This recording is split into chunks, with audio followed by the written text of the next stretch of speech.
TV's weekly roundup. I'm Josephina Bergston. This week, AHRC TV reports from Geneva, where Sanjida Islam from Bangladesh met with the Working Group on Enforced or Involuntary Disappearances and other human rights NGOs to try to gather international support for her struggle to find her disappeared brother. Sanjida Islam was abducted along with 7 other opposition political activists 19 months ago in December 2013 by the notorious Rapid Action Battalion. None of them have been found, and representatives of the Rapid Action Battalion deny any involvement. Here is Sanjida. My brother, his name is Sanjida Islam, and he was the General Secretary of 25th Number Ward BNP in Dhaka, Bangladesh. And he was a well organizer for the Bangladesh National Party, and particularly that area. And that was the main reason, I think, just before the election, he was picked up by the RAB personnels, the law enforcement agency in Bangladesh, RAB 1, and till now he is disappeared. And we are actually searching him from 4th of December 2013 till now, and we are applying to all the law enforcement agencies in Bangladesh, including RAB, Home Ministry, DGFI, SB, CID, and IG of Police. But though there was repeated application from the victim families, from us, there was no reaction, no investigation on such disappearances. The incident took place on 4th of December from Basuntara residential area, and he was there with 5 other persons, his friends, and one of my cousin. He was there, and RAB personnel, 3 of the RAB double cover van pickup, and with the uniform, with the arms, they went there, and they brutally beaten them with the metal pipes, and they have taken them with the mask and holding their hand behind, and then they taken them through the pickups. After that, we have checked in the RAB 1 office, and also we have checked in the headquarters, but they're denying that nothing, no operation happened regarding them, arresting them. So after that, we have tried to file a GD, General Diary, to the police station, and also an FIR saying that RAB personnel have picked them, but the police is not accepting the GD. As we are mentioning the name, they are accepting if we are mentioning only the missing, but we haven't filed that GD for them. So till now there was no investigation, because they're not accepting our complaints, and without complaints they're not going for any further investigation. But though we applied applications, there was no further step from them on that. So now the situation in Bangladesh, in our cases, victim families, like, we can tell to, and we can go, and we can even ask for the justice, and there's no place to tell, actually, ask for the justice. So and it is horrible. You can understand the families, the passing the time. This is 19 months. We don't have any news of my brother, and he have families, my mother, how they are passing the time. It is very crucial for us, and now, and we need actually involvement from the international agencies, or whoever can help us, Human Rights, even Human Rights Watch, even all the agencies. So combinedly, if they can do anything for us to get the investigation committee or any involvement, so that something can move, and we are not stuck over there. And if our local agencies are not capable enough, the escalation should happen, and we go somewhere, we get the news that what happened to my brother, where is he right now after 19 months. I'm here in Geneva to attend the session on enforced disappearance with the working groups in UN, and tomorrow I'm gonna meet them, and hopefully they will elaborately discuss on the cases that I have applied for my brothers, including the 7 other persons, including 8 persons. So I think there will be a detailed discussion. After that, we'll see what can happen, what will be the progress, and those. So I expect that there should be a little progress on the investigation or any further discussion in country, which will be, I think, helpful for us. Definitely, when a person got disappeared, and so definitely in my family, like my family, there are a lot of families in Bangladesh who is facing such problems, and it can explain you the situation like anything can happen anytime, so no guarantee on anyone can have. So, and we are also threatened and why we are expressing the situation and why we are escalating.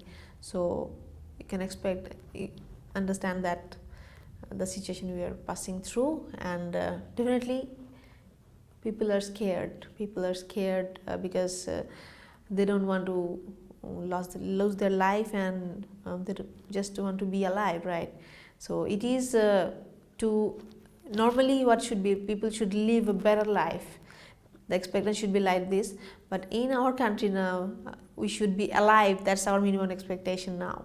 So my elder brother was also arrested after 1 month by the law enforcement joint forces, and he was released 1 day later. There was no reason to arrest him, just that's to create fear inside us. And also it is, we are also getting threatened that we should not come out. But if I'm not telling, maybe there will nobody from the other disappearance families, they can come out and come in front and tell. So I'm here not for my brother only. There are a lot more brothers who are still disappeared, and from them I should tell. From my inside, I feel that I should go forward and tell that, so that at least few of them is coming back alive. For more on the history of enforced disappearances in Bangladesh, AHRC TV met up with Md Ashrafuzzaman, who is also in Geneva this week. Bangladesh had experienced enforced disappearance in the first 5 years immediately after the independence, particularly from 1972 to 1975. According to the allegations, there were 30,000 to 40,000 enforced disappearances. Some of them ended up as extrajudicial executions, as the bodies found in different places. But after that, in between, it was not a known crime what was taking place in Bangladesh until 7-8 years ago. But it has escalated very much from 2009 to 2015. Consistently, every year there were dozens of enforced disappearances, and from January 2009 to August 2015, there have been at least, to our knowledge, 212 enforced disappearances taken place in Bangladesh. The worst problem is the collapse or absence of the judicial institutions. For example, you will never expect to have a policing system which should be protecting the people from any kind of harm, or are engaged in disappearing persons. No person will be expecting any kind of paramilitary or security forces that are also supposed to protect the people, and they are engaged in enforced disappearances. At the same time, nobody will expect a judiciary that should be able to address the situation holistically, in terms of holding the executive, holding the law enforcement agencies, and even the non-state actors, what sometimes the states try to get away with just by accusing that some non-state actors did that. But then a judiciary should have the ability and competence with independence of its kind to hold anyone who is responsible for a crime like that, which is in international law a crime against humanity, and it's a continued crime. So that sort of crime should be dealt with adequate capacities by the judiciary, and that is frustratingly missing in Bangladesh. So and at the same time, if I refer to the politics, there is a government in place which doesn't have people's mandate. So they only survive on the law enforcement agencies who basically brutalize the people, whoever attempts to protest, and that's how the law enforcement agencies also they are sure that they have the impunity for whatever they do, and you cannot control any this type of crime in a situation like this. The sister of a victim who has come to Geneva here for a hearing before the UN experts, and she has been invited by the Office of the High Commissioner for Human Rights to give her statement before the independent experts of the United Nations Human Rights Council. So I hope that the UN Human Rights Council and its special procedures will be able to intervene adequately and promptly to address not only the individual incident that this particular victim's relative is representing, but at the same time I think the UN mandate holders have the responsibility to look into the whole crime in terms of disappearances that are taking place in Bangladesh, and what are the root causes to that, and why people don't get the remedies within the domestic judicial institutions and the other executive legislative institutions in place. And I hope they should be able to reflect it in the UN platform as well as the other international arena, so that these crimes are stopped once and forever, and at the same time every family gets their disappeared dear ones back to them, and in any unexpected circumstance, if the people are not traceable for what we still don't know, what had happened to them. So there should be certain initiatives that the victims would be able to get justice. Also in Geneva, the Right Livelihood Award Foundation's jury met over the weekend to determine which 4 laureates will be honoured with the Right Livelihood Award, also known as the Alternative Nobel Prize, in the Swedish Parliament in late November. To get a sense of the great relevance and importance of previous laureates, last week 2 of them were featured in separate exhibitions in Geneva. Nigerian environmentalist Nemo Bassey and American whistleblower Edward Snowden, who was presented as a sculpture in front of the UN building alongside other famous whistleblowers of today, Chelsea Mannings and Julian Assange. A third laureate, Malaysian migrant rights organization Tenaganita, worked with the Asian Legal Resource Center to present an oral statement on contemporary slavery and arbitrary detention at the UN Human Rights Council's September session. Thank you, Mr. President. The Asian Legal Resource Center welcomes the reports of the Special Rapporteur on Contemporary Forms of Slavery and the Working Group on Arbitrary Detention. The AHRC observes that without the needed re-engineering of justice institutions, modern-day slavery and arbitrary detention flourish in Asia. Arbitrary detention is integral to law enforcement in Bangladesh, Pakistan, India, Indonesia, Nepal and Burma. Without a comprehensive policy for recruitment, placement and employment of 6 million foreign migrants, workers and refugees, modern-day slavery is institutionalized in Malaysia. Knee-jerk reactions to problems have led to systemic support for extreme exploitation of migrants and refugees and a culture of modern-day slavery. Only clear and comprehensive policy and regulations developed and implemented through a rights-based framework in engagement with affected communities and related actors can provide accountability.